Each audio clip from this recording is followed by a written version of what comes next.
Francis has over 15 years of experience in the energy industry as a former energy and technology leader turned startup founder. Francis has spent her career at the intersection of technology, regulation, and electrification. She enjoys building energy products that people love and that benefit the grid. She worked at Pacific Gas and Electric. Is that Pacific or public? Pacific, right? Pacific, yes. Tesla, Fluence, and Kavala doing grid planning, building first of its kind virtual power plants, and driving industry change and adopting new energy products. Francis has an MS in Power Systems, Electrical Engineering from Tufts University, and a BS in Electrical Engineering, Engineering Science from Smith College. So I will let you take it away, Francis. I've enabled screen sharing and you should be good to go. Let me know if it's okay. Excellent. Yeah. Thanks so much. And thanks everyone for your interest in this topic. And maybe even before I get started, if you have access to chat or if you just want to go off mute, I'm curious to hear how often is your car parked? Like, is it ballpark half the time? Are you in the car? Are you parked 90% of the time, only driving 10%? Curious to hear how much you use your car today. Only 5% of the time. Yeah, that's pretty Yep, common. same. Yeah, cool. I drive about 300 miles a day. 300 miles a day. Okay, so you're on the higher usage side. Okay. Mike's a road warrior. Oh, wow.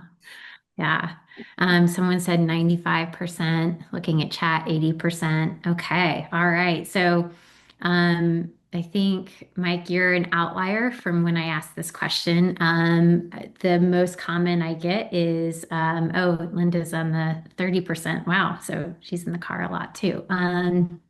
So by and far, a lot of people use their cars for only 5% of the time, which means it's parked 95% of the time. So a lot of our value proposition is around you have a battery already sitting in your driveway that's not going used for a majority of the time, at least at the very least while you're sleeping, right?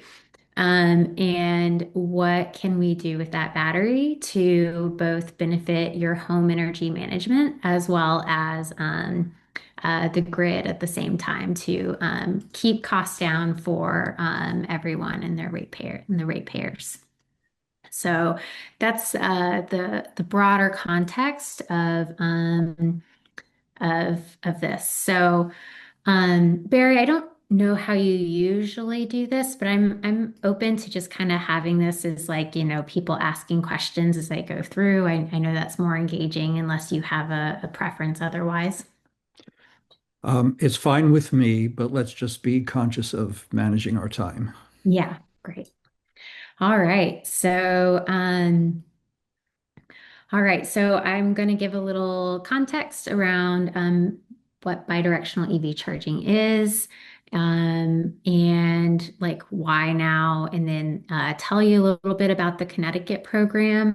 And then, I said, feel free to raise your hand and ask questions if you have any clarifying things, but we can also just open it up for discussion at the end as well.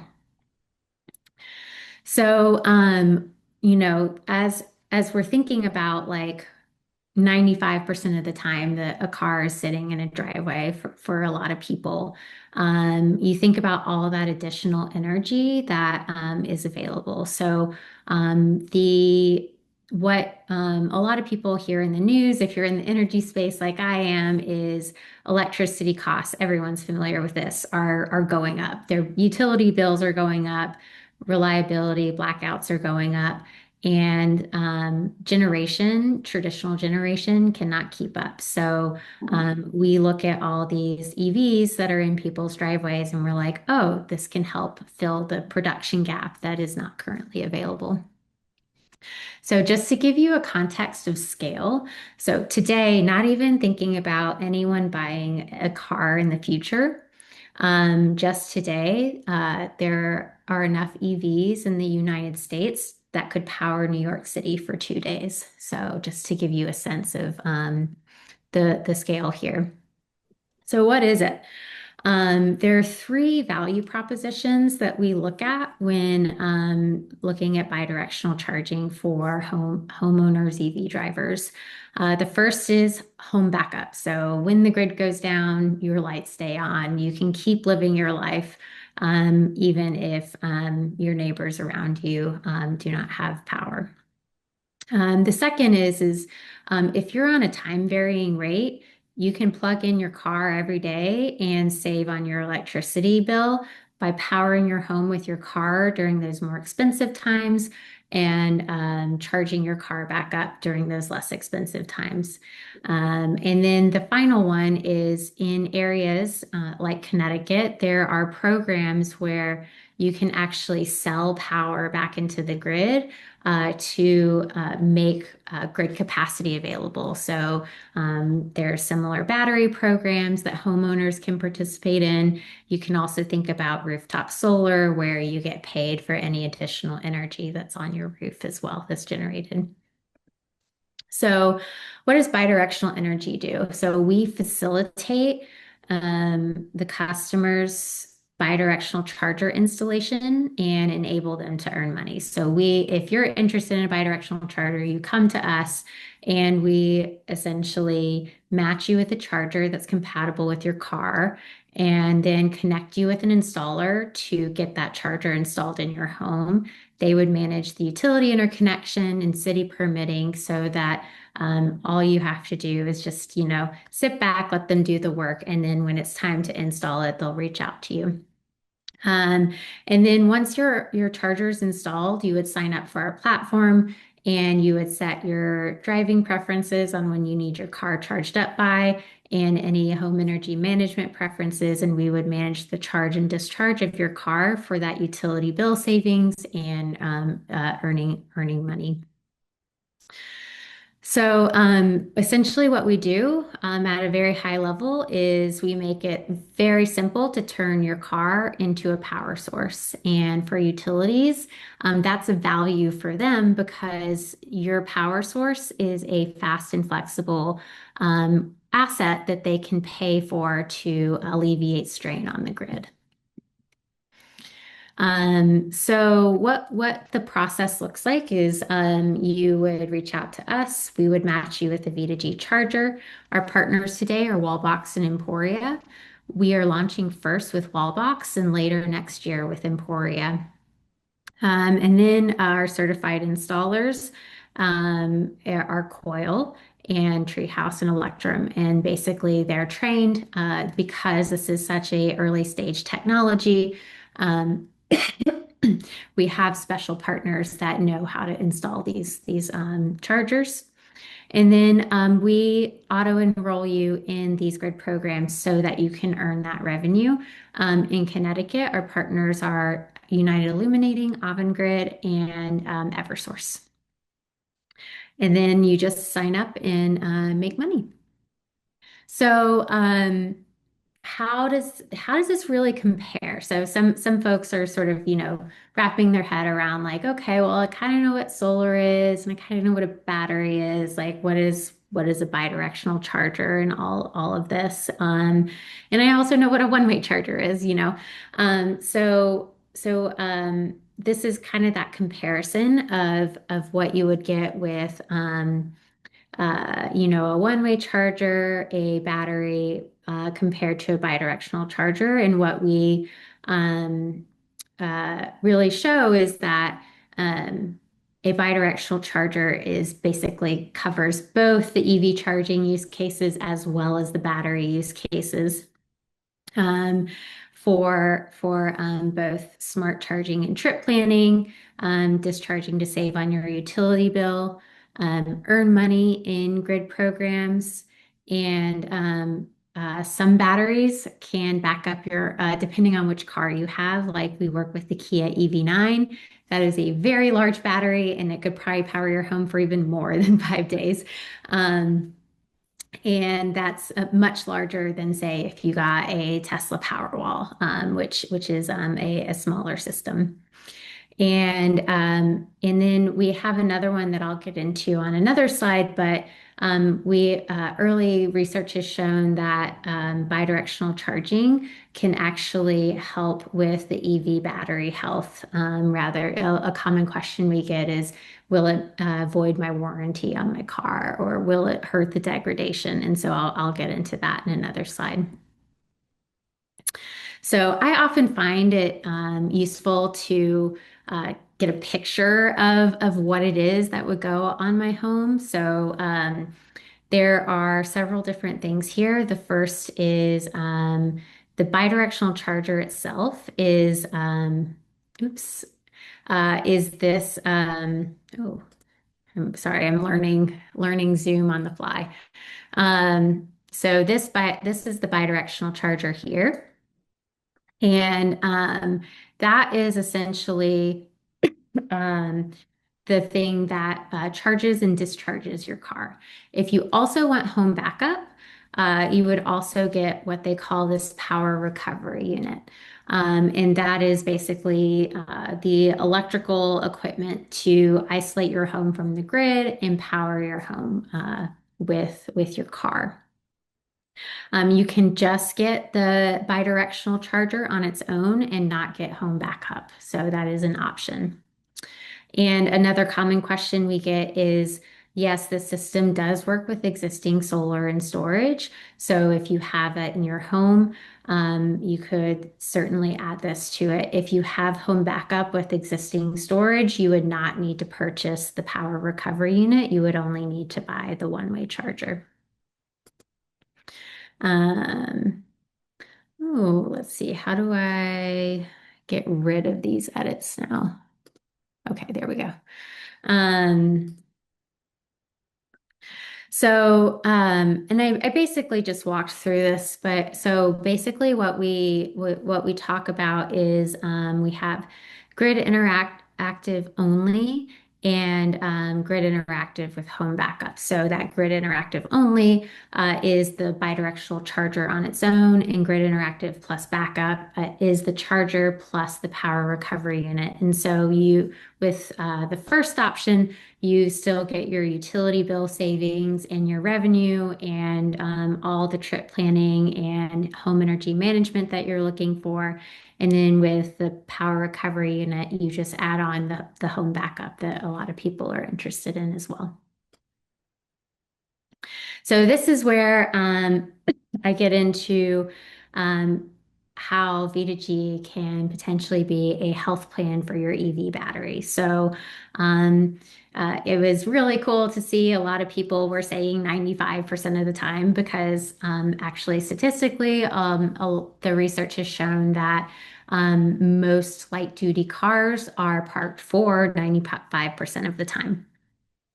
And there are two ways that cars or EV batteries become or get sort of have degradation. And the first is like the common question is like through cycling. So you think about your cell phone. At least I use it enough that I charge it up in the morning and it's mostly empty at the end of the day, and then I have to charge it up again. And so you think about these full cycles, and a lot of people who have EVs don't do that daily full deep cycle of their charger. So not a lot of degradation comes from that cycling because it sits for 95% of the time. So given that, most of the degradation comes from actually being stationary, from being parked is actually one of the things. So like, I don't know if you've had like power electronics, so like an old laptop or something that was just sitting in a cabinet or a shelf, and you try to turn it on and the battery doesn't work as well because it's just been sitting there. That's the other degradation that you can think of.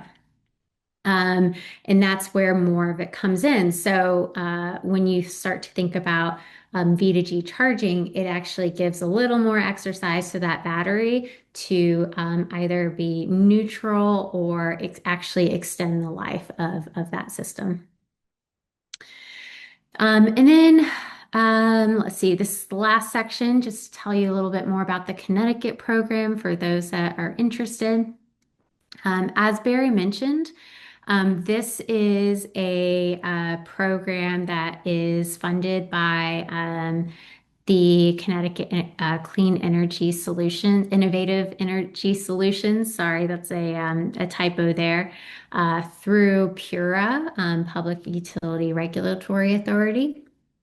And they basically are matching 75% of the cost. So that's about a 10K rebate for the system.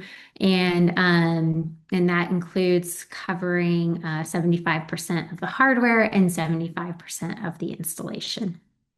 Um, and then to sign up, the thing that we ask is to participate in the grid programs to demonstrate that revenue utility bill savings to continue to build programs like this one. So if you were to join the Connecticut program, we would guide you through that installation. And then you would sign up for our app that manages your savings. And then we would sell energy back to the grid when you're connected and there are events. A common question we get here is, do you have to be at home for these events? And our thesis is your car is first and foremost your car. So if you're not at home, you don't have to rush home. It's to gather data on, how many people are at home during these events and like what is the availability here. So but when you are at home, we try to encourage people to plug in their car so that they can participate. And so for the Connecticut program, Wallbox is the hardware vendor. So we walked through what that system looks like. Today, they have launched with the Kia EV9. They'll be announcing more EVs later. So hopefully you'll hear from us either end of this year, early next year on other qualifying EVs. The installer that you would be working with to get a quote for how much it would cost to install that system is our partner Coil. And then us here at Bidirectional Energy, we're the platform that connects to your charger and sells that energy to earn you that revenue. So the full program process is essentially what you would do is you would fill out an enrollment application and we would confirm your qualifications. So make sure you have the right car and your panel size is correct and you're in the right utility areas and all that stuff. So we do all those checks to make sure that you have the full potential to capture all the earnings here. And then we would connect you with Wallbox and Coil to one, put a pre-order deposit down with Wallbox to hold your order for the charger, and then work with Coil to do the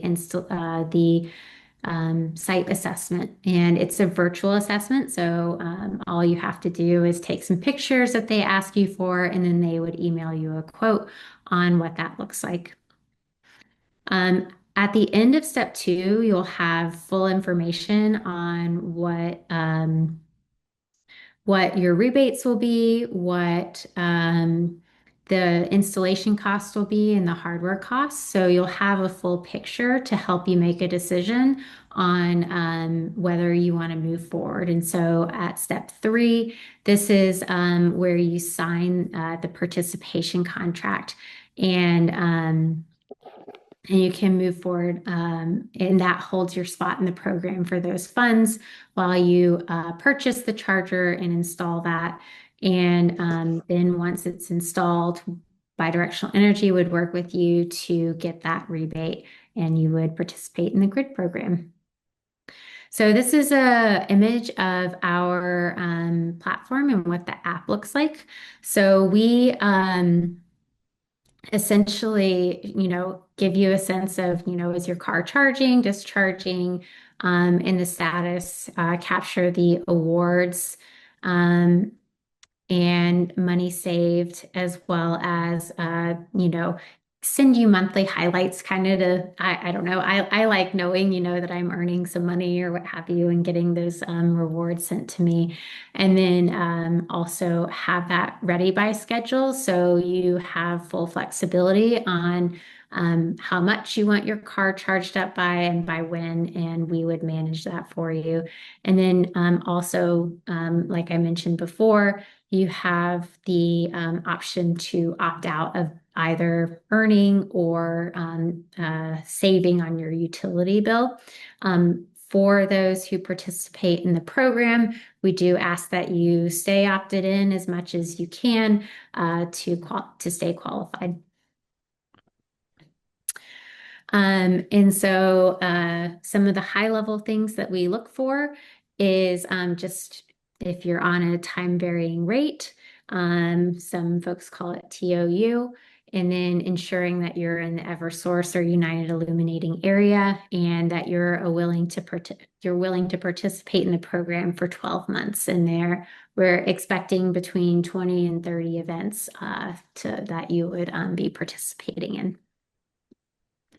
All right, that is the end. I have a few appendix slides, but that's just more in anticipation of any questions or anything like So that. we have a few questions, Oh, great. and I have some more. So just to confirm, at this time, if you want to be in the program, you have to have an EV9, right? That's right. That's correct. EV9 right now, and we will be announcing other ones hopefully in the next few months. And is the home backup device simply a large relay that disconnects the home when the grid fails? It's basically an ATS, automatic transfer switch. And it basically disconnects from the grid and closes the circuit between your car and your home for a closed loop just of your home. Um, so with a lot of cars, you don't charge to 100%, right? Yeah. For battery safety reasons, especially with lithium ion. Are you asking people to push that envelope to a higher level for this program? Um, no, not necessarily. So basically, the main thing that we ask for. So I'll try to answer this in two ways. The reason that they say don't charge to 100% is because they don't want your car sitting at 100%. So say um, there's an event that's about to happen and we charge your car to 100%, but then discharge it back to 80% during an event. That is different than, say, charging your car to 100% and then letting it sit at 100%, which is sort of what makes the battery degrade at that level. So we don't basically ask people to charge to 100%. Marion asks if this works with the EV charging program. As far as I know, you can participate in both. Yeah, so because it is only a year program right now, they're allowing people to stay engaged in the other programs. I think the one thing that um, you would need to check with the installer on is if you have space for both your one-way charger that is in that program and also have capacity on your panel for the bidirectional charger. So there's no program limitations. I would just flag that, your installer may recommend swapping out if you don't have like that capacity on your panel. So with the participation and or the rules around the participation, if you're in the advanced tier of the managed charging program, you're required to charge off-peak at 80% of the time. So, and if you don't, there's a financial penalty. Does it work the Mhm. same way with this incentive? Currently, there's no financial. So if you're only in this program, this charger will not get penalized for charging, within those windows. It's not part of that program. Um, Okay, does the power reserve unit enable the home to run on backup for a period of time if you have to use the car? Oh, so if you need to drive somewhere, then that would basically mean your power source is not available. So your home would lose power if you unplugged during an outage. I will say that so that is something to consider. So some folks decide to get like a small battery as well to kind of bridge that. I will say that another advantage or an advantage to having your car on your battery on wheels is if, say, you get home with a low charge and your power goes out, you still have the capability to go drive your car to a charging station, charge up, go back home, and then power your house more. So there are like, different pros and cons to having your battery on wheels. Right, along with solar. Yeah, exactly. Yeah. So Peter asks if your company is part of the, Peter, you'll have to correct me if I don't pronounce it right, um, Piccolo DER marketplace program that's working with the utilities. Yeah, so yeah, they're also another participant. We're separate programs right now. We actually have been talking with them, but right now our programs don't overlap. Yeah, y'all are a very well informed crowd on the energy space. Yeah, that's a good question. John mentions that Ford is advertising this for their future platform, including their Maverick pickup. Are you working with them at all? If you can. So, we're not currently working with Ford. So, one of the things that we aim to do is work with chargers that use interoperable standards. So, I don't know if the new versions of the Ford charger are like this, but the at least the current Ford F1 Lightning charger only works with a Ford car. So if you install the Ford bidirectional charger and want to change your car, you would also have to change your charger. So we try to work with vendors that use those interoperability communication standards so that if you do decide to change your car in the future, you're not also trying to change out the hardware that you've installed in your home. Do you have any idea what uh, how the roadmap will look, right? Because this program is 1 year. So you buy the equipment and then it's your equipment, Yeah. but you don't really know the fate of the incentive for participating in the demand mitigation program after a year. So have the utilities said anything to you about what comes next? So there's currently an open docket with Pura on determining what a long-term V2G program would look like. And a lot of what this demonstration is doing is to help inform that. So while we don't have specific roll-off programs today, there are open proceedings to determine what that looks like in the future. And one thing that I didn't mention that is probably worth it for Connecticut specifically is the participation is particularly lucrative because it's only 1 year. So I think if you are at home um, uh, for like all the events, both summer and winter, you could earn like $1,500 for the year. And so the aim because there isn't something that rolls off onto it, that would be they're trying to sweeten the pot in that way. And then you would, after the program, you would have a home backup system that you could continue to use. So does that represent a change from the original $1,300 announcement? Oh, sorry. No, 1,300. I just forgot about that. I'm sorry. Yeah, it's 1,300. Rush has a follow-up to his state of charge question, which is if there is anticipation of a of a high demand event, do you message uh, participants to plug in and charge your battery more fully? Yes, yeah. So the utilities will give us at least a day in advance. And so then we will in turn send in-app notifications to let you know when those events are occurring. Okay. Mark, I think this question was answered, but you asked if the power recovery unit implies that there would be two batteries. The answer is no. Yeah, so yeah, that's right. The power recovery unit does not have a battery inside of it.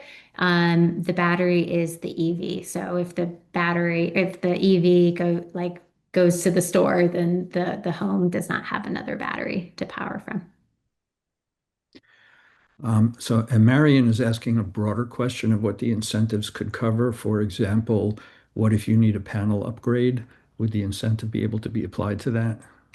So yeah, basically the incentive is 75% off up to Barry, it sounds like you know the numbers off the top of your head better than I do. I need to double check, but there's a ceiling on that on the limit, and I think it's around $10,000, probably maybe 10,800 or something.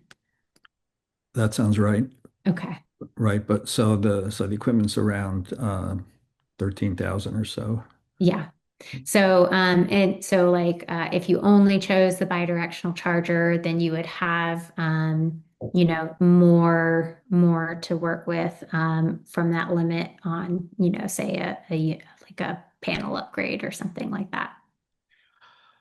And so one of the earlier questions was what vehicles in addition to the EV9 might come online, which I understand you don't have an answer to.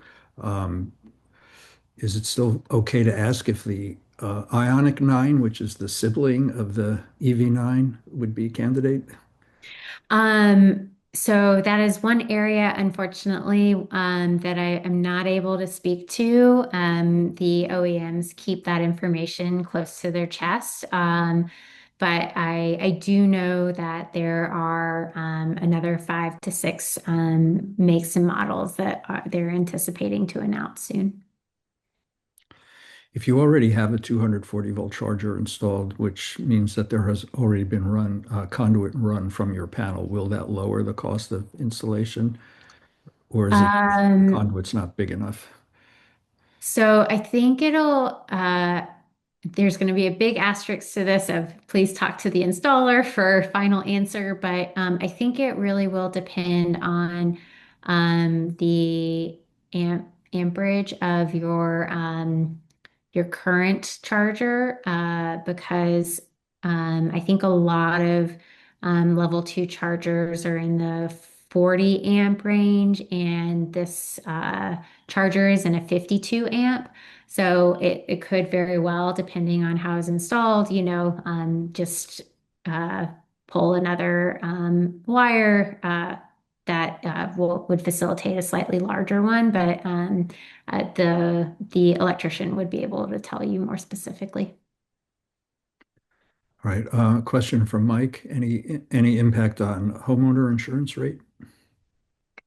Um, Good question. No, it's the same kind of system same kind of system. It is the same technology as a battery inverter or solar inverter. The only difference is rather than having a solar PV panels on your roof or a battery in your garage, it's an EV charger in your garage. So it shouldn't impact your homeowner's insurance.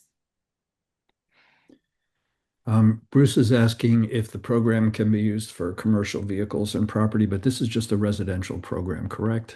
That's right. So you can very much use this technology in commercial spaces. This program only qualifies for residential, but you can purchase the system for a commercial site. It is um, I don't know how technical this group is, but a lot of commercial sites are 3 phase, and this is a single phase system. So depending on how commercial your system is, it could you know fit or not. Um, a few more questions. Another one from Rush. Does Rivian use this generic interoperability system you prefer in contrast to Ford? Rivian has not released a level 2 bidirectional charger announcement. They do have a level 1. Matt, it sounds like you're familiar. They have the um, plugs in the car, but they have not announced like bidirectional chargers that they're compatible with. So I can't speak to actually released products, but I do think they are planning on using that interoperability standard. Okay. But I mean, they don't they have have a product announced that release. the R2 will be bidirectional. Yeah, yeah. This one is from John. We are net zero and use our Enphase app for tracking what's coming in and out with solar and Eversource. Does your app integrate this data or will Enphase be able to? We do not integrate with the data, and I don't think Enphase is integrated with the system yet. I think it's a good question for them, but I think it would be separate if you were to install this at least in the beginning. Yeah. Um, Ian is asking something that I think we covered already. How transferable might this be to a home battery backup to grid setup? And the answer is that it is, right? Yeah, transferable. I guess So it I'm works with a kind of battery. yeah, I'm kind of interpreting in two ways. It can work with an existing battery that's already participating in grid programs, or transferable is being that does it work like a battery and like a stationary battery? And that is also yes. The only difference is if you're not at home, it obviously won't participate. Right. But if you have a battery and you participate in a VPP, all of that will still happen, right? That's right. Yeah. Is that your question, Ian? You could unmute yourself. Yes, thank you. Oh, Sorry, great. sorry, beginning there. Yeah, no, it's great. I am just looking through the questions and we may have gone through them all. No, they were really good questions. Yeah. Um, Thank you all for your interest. I'm out of curiosity, is everyone an EV driver here? I'm sort of assuming, but I don't know. Yeah. Um, I, Yeah. I think the answer is going to be very close to 100%. Okay. If Yeah. we Yeah. include, we have a few plug-in hybrid folks here. Um, whether it's in chat or, people who want to go off mute, I'm curious to hear impressions of this. Just like, as EV drivers, um, what's your take?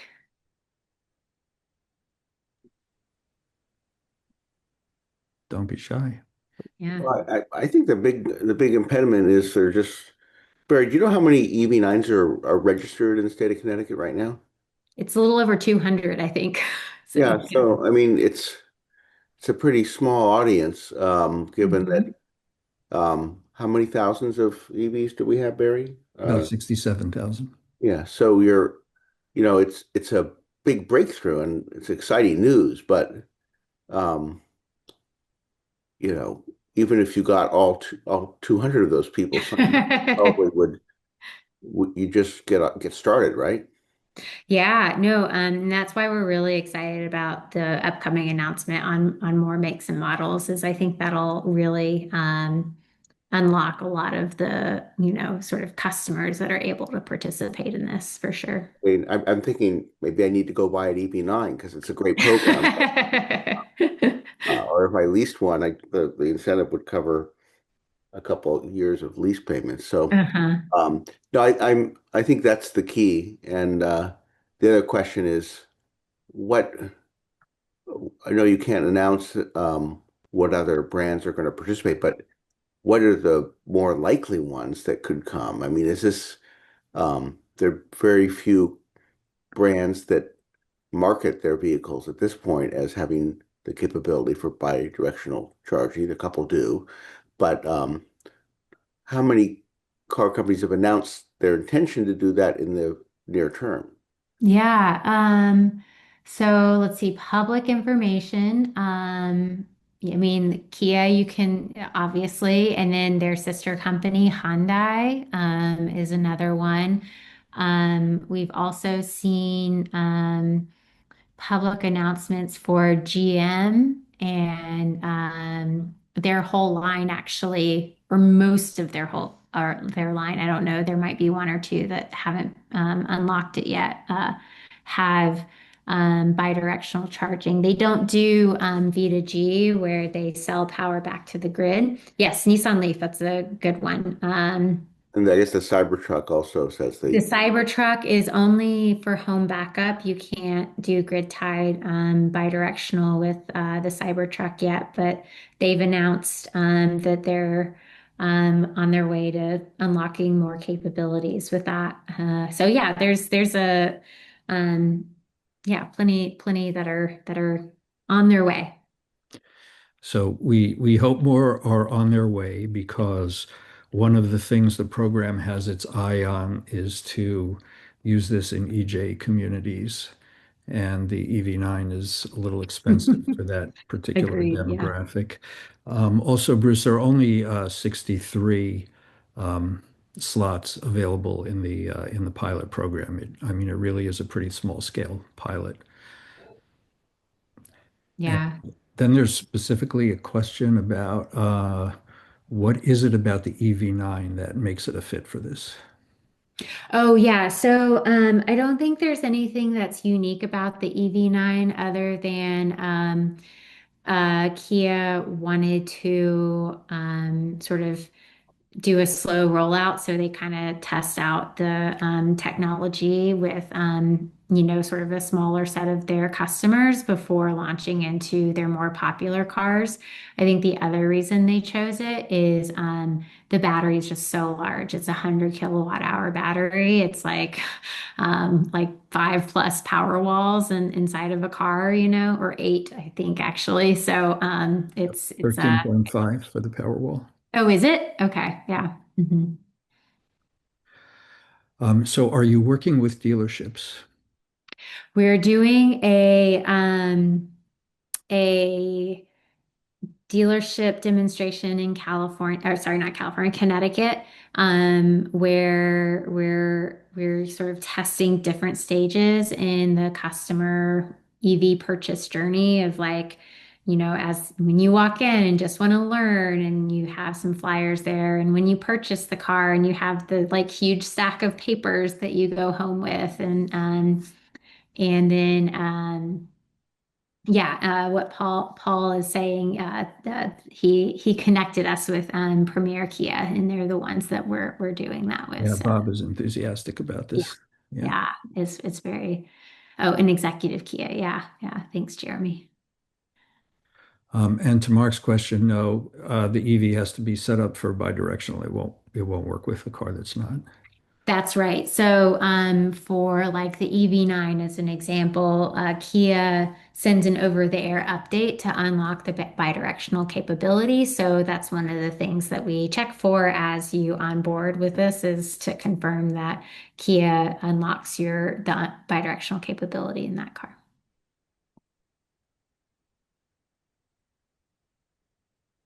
Okay, I do not see anything else here. So going once, going twice. Um, I would just like to extend our thanks for you spending some time with us. And if there's anything we can do to try and help you fill the pilot, just let us know. Thanks. Yeah, we'll definitely keep you posted when we have more EVs to share and really appreciate everyone's time. It's great talking um, to folks in the EV community. All right, thank you. Have a Yeah. good night. Thank Thank you. Bye, you. everyone. Thank you. Bye. Bye.